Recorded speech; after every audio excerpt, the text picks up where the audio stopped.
As a CFP professional that's helped families over 14 years navigate through retirement, the number one single biggest thing that I hear is people want to travel more when they retire. Honestly, more and more I'm hearing from people in their mid-career life is they want to travel now. They don't want to wait. So let's talk about some tips as a financial advisor that frankly loves to travel. So number one, find a cheap flights app.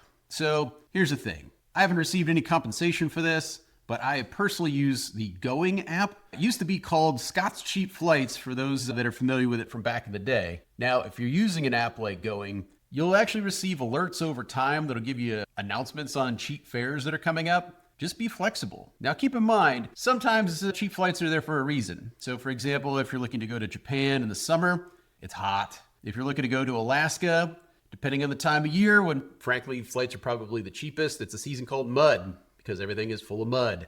So do a little research, understand what you're getting, but I can tell you, you get some really good cheap deals if you're willing to act fast and your dates are a little flexible. All right, number two, consider using a credit card that gives you airline miles or hotel points. So number one, most important thing anytime we're talking about credit cards, always make sure to pay off your balance in full at the end of the month. We don't need to be carrying over and accruing really large interest charges on your credit cards just so that you can travel. That negates the whole point of what we're trying to do. But if you look at some great cards, there are some deals that you can get. Sometimes you get status, you get free bags, things like that. But just watch the annual fees so that they're not too high. But if you do look at a high annual fee card, just make sure that the benefits are going to stack up in a way that you'll actually use them, and maybe it'll be worth it for you.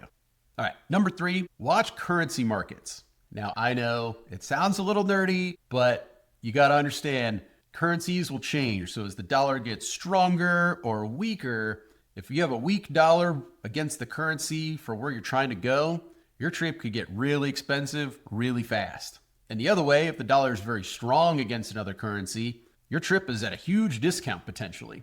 So if travel is a priority for your family, just keep in mind some of these different tips, and you can save some money along the way just by planning ahead, being flexible, and finding a good deal. For more money tips on how to fund your lifestyle goals, feel free to give me a follow.